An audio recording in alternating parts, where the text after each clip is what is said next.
Hi there, I'm Chuck, and welcome back to my YouTube channel, Shades of Gay. Started it about a year ago, I guess it was. I think it was the end of 2022, maybe even into 2023. Kind of gave my coming out story as best as possible. I do these all unedited, and it's just off the cuff, so it's just me talking, no script.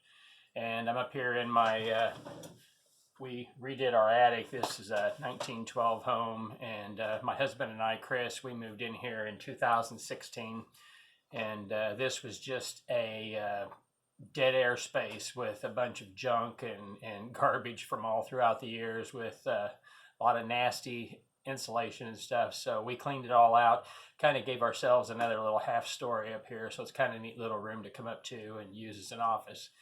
But I'm going to call this episode My First Time at a Gay Bar. And I'll have to explain a little bit because I had been to a gay bar before, back before I even knew that I was gay. In probably 1989, I think it was. I was working for Red Lobster. I lived in St. Louis, had a girlfriend at the time. And one of our coworkers, he was a drag queen. So he, by day, he worked at the Red Lobster, was a cashier. He did hairstyling as well. And of course, you're going to say, oh, yeah, that's all that's all the signs of being gay, a hairstylist. But I know a lot of guys that are hairstylists and are not gay. Know a lot of guys that work at Red Lobster as servers and they're not gay. But anyway, was working at Red Lobster in, I think it was 89. And one night he was going to perform, and so that he was trying to get all of us to go and watch him. And of course, I had to work that night. Didn't get out till I think it was midnight. And of course, everybody else that was going to go watch him from the store, they had already left and went over there. And I was going to meet up with all of them. And it was in East St. Louis, which I think they call it Sauget, Illinois. And there was the Whiz and the Oz. And the Whiz was, I guess the Oz wasn't a gay bar. And see, now I'm jumping into something else. So see, I guess I ought to edit this. But anyway, that was another time we went to Sauget, Illinois, and the Whiz was where one crowd went, and the Oz was where the other crowd went. And of course, we went to the Oz. And but anyway, we went to a gay bar on Cherry Street in downtown St. Louis, and he was supposed to be performing down there that night. And I'm trying to recollect his name. I think it was Jeff, is what his name was. And he did drag. I'm sure he's probably doing drag to this day. But being that everybody else got to go and was there before I showed up hours after it was around midnight. And of course, I walk up to the door and I look like Opie Taylor walking up there because I'm in, what would I have been, late 20s? Yeah, somewhere around there, 89, 90. So I would have been 27, somewhere around there. And go walking up to the door, and I'm dressed in clothes from working at Red Lobster. And there was a guy that at the time I thought, oh, he looks like one of the Village People because he's dressed in camo. And he was wearing a little camo cap and everything. And he was running the door, I guess was the bouncer. And I walked up there, and he was charging everybody else $10 to get in per person. And I go walking up there by myself, and he's like, come on in, buddy. And I'm like, well, I started reaching for my wallet, and he goes, nah, I got you. So he let me in the place. And I guess this thing was like 2 or 3 levels. And I was told that there was different things going on different levels. The bar was on the first level.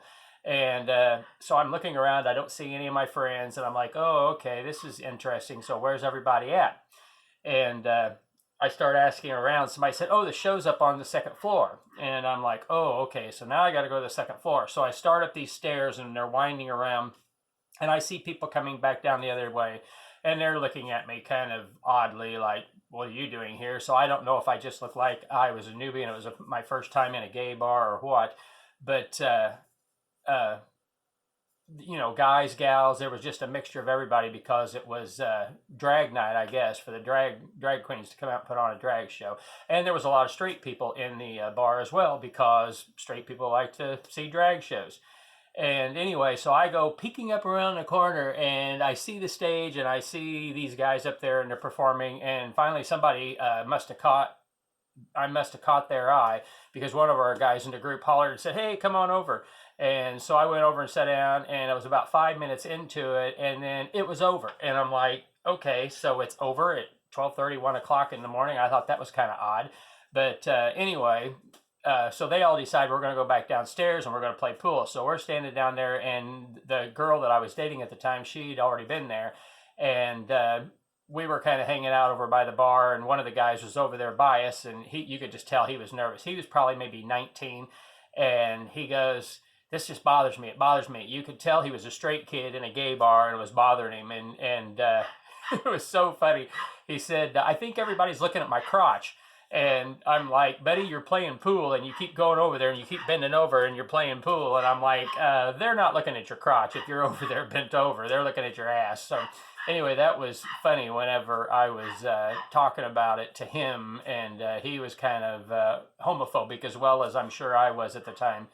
And it was just odd and interesting the first time that I was in a gay bar that I was straight, or that I thought I was straight. And then years later, in the later 90s, when almost fast forward 10 years, it's probably 97.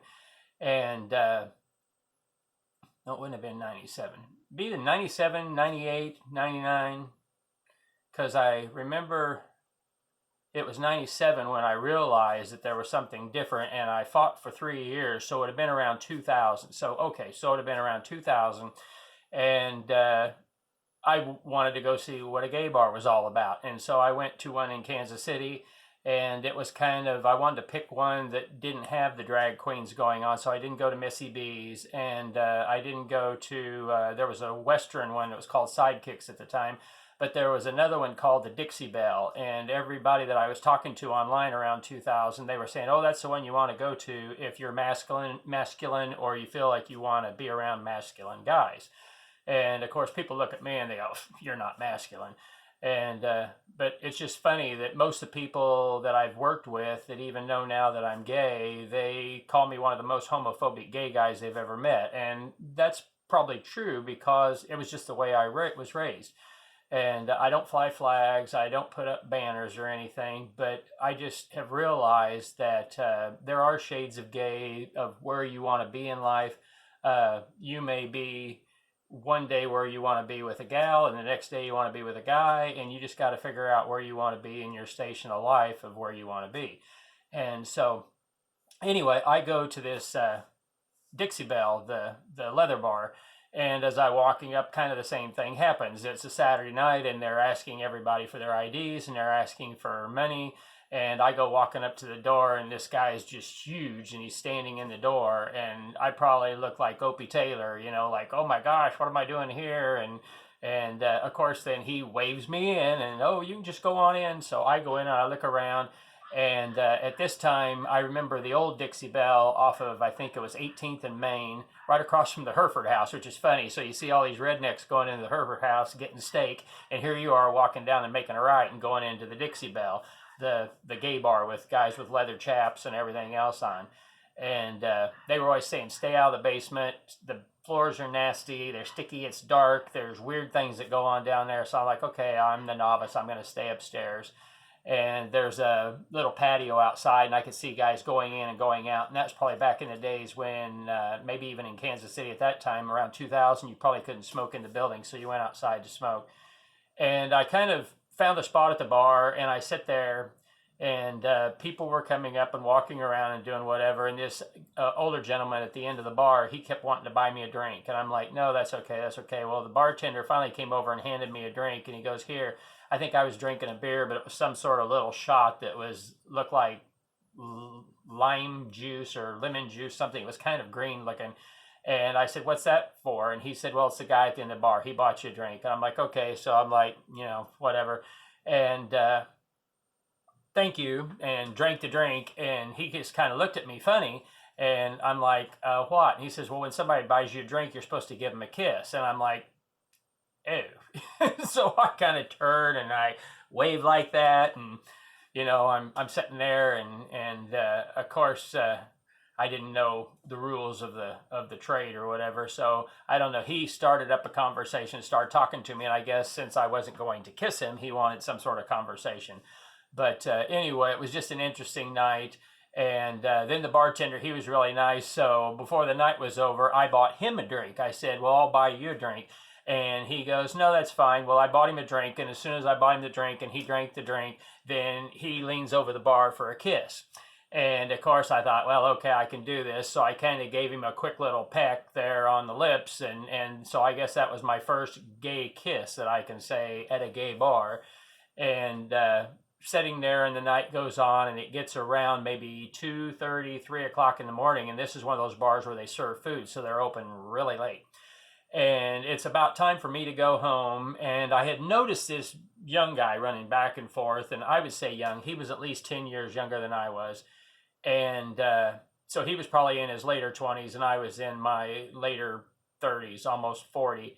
And he was just kind of catching my eye because all the guys back behind the bar, they were wearing around in the blue jeans, and then they had no shirts on at this leather bar. So they were all wearing these harness kind of things, a leather with a little silver ring in the middle here. And I guess they had bands, and one band on the left hand arm means one thing, and one band on the right arm means something else. And I guess it's like bottom and top, or top and bottom.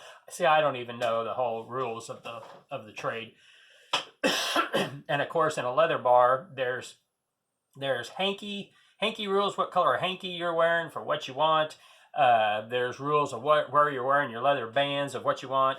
And this guy, I can't even remember, I asked what his name was, and the bartender told me his name, and he kept bumping around, and they called him the barback. So he was bringing drinks in and drinks out and whatever else. And he'd kind of give me the eye and kind of smile. And I think it was all about getting tips. And finally, I decided after I bought the bartender a drink, and I thought this guy was really cute, so I bought him a drink.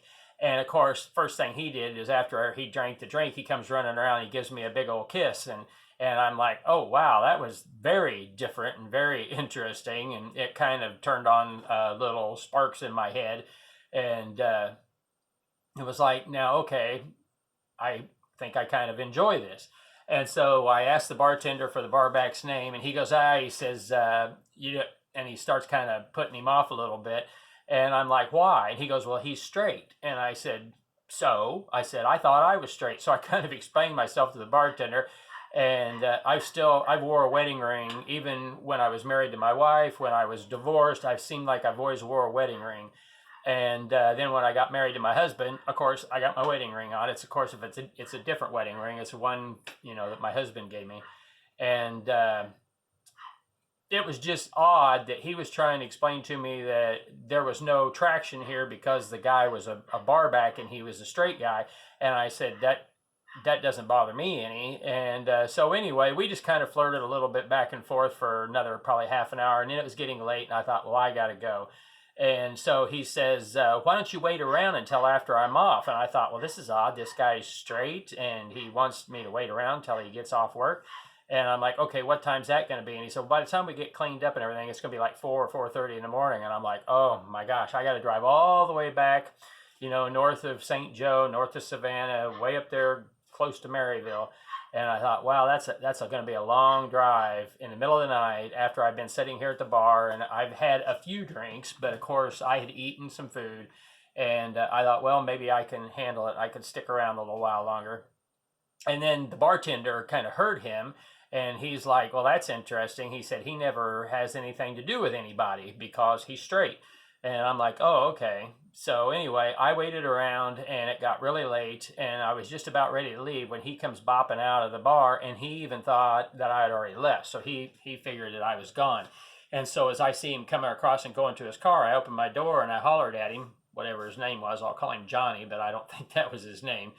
And he was like, oh, okay. So he lifted his head and he come over and he just stood by the car and we talked a little bit. And he kind of wanted to know my story. So I, explained to him kind of what I was up to and why I was there. And that it was my first time and everything. And he just kind of stood there, and then he just comes over and he gives me a big old hug and he gives me a big old kiss. And he says, it's really late. I got to go, but I just wanted to talk to you a little bit after you got out of here. And I said, oh, okay. So I don't know his whole intentions. I don't know if he just thought I looked like I was nervous and he wanted to be nice to me or what.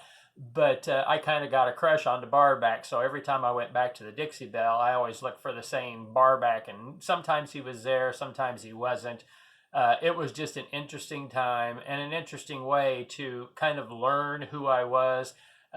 kind of have that 15-year-old giddy feeling about, almost kind of like falling in love, falling in lust or whatever.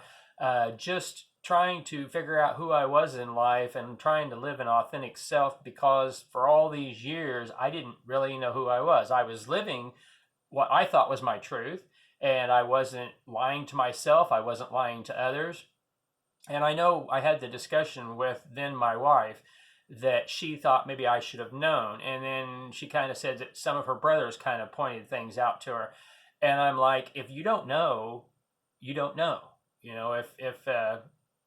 If you don't like strawberries, and then one day all of a sudden you try something that's got strawberry in it, and you're like, wow, is this what strawberries always tasted like? It's like the light goes on, and for some reason, something that you didn't like at an earlier age, then all of a sudden, boom, the next thing you know, you're in love with strawberries. I know strawberries have nothing to do with sexuality, but it's just odd how some of us, at some times, maybe it's the way we're raised or whatever, we just don't know we like strawberries until we try them. And then we do, we can't get enough of them. So anyway, I appreciate you coming to my channel. Thanks for letting me ramble. Hopefully this makes some sense. I wanted to get back into talking a little bit and telling my story. That was my first time at a gay bar, and at a gay bar as a gay man. I've got a lot more interesting stories, some scary stories. There was a gay bar in Illinois that I went to that, I think it was in Illinois. It was either Illinois or Indiana. One of my times that I was traveling or on a trip. And then I also got to talk to you about going to my first gay rodeo. So that's kind of where I found my niche. And I found people that I really enjoyed being around with, was going to a gay rodeo. And what's interesting about a gay rodeo is there are a lot of gay people at a gay rodeo. There are drag queens at a gay rodeo. And then you'll also find a lot of straight people, because gay rodeos are very economical. When you go to a regular rodeo, they'll ask for a $75, $150. They'll ask for a nice chunk of change for you to compete in a sport. And at the gay rodeo, it's like 10, 15, 20 bucks to get into an event. You can go and compete with, if you have horses, you can go and compete, and you can do the barrels, and it doesn't matter whether, they don't do just girl barrel racing. They do guy barrel racing and girl barrel racing. It doesn't really matter. There's no deal on gender. There's some camp events, which are kind of, I always thought was silly, but after I did them for a few times, it was very interesting and fun. You put underpants or men's briefs on the back of a goat, and it's kind of fun, trying to interesting. You go down with a partner and somebody holds the goat, and you pull the underpants on over the goat. But there's some camp events I competed in. I did some steer roping, where I roped steers. I did some steer wrestling, where you actually are there with a 300 to 500 pound steer, and they open the gate and you got to drag him out and throw him on the ground. And I've got some videos where I got ran over by the steer. Got hurt in Las Vegas by a steer. But that was when I lived in Arizona, and I spent a year traveling with the rodeo circuit. And it was very interesting and a great time. So we'll come back to this at a later time. But live your authentic self. Thanks for coming to my channel of Shades of Gay. And I hope in some small way this can help somebody that's out there. And just live life as you can. Be authentic. And thank you.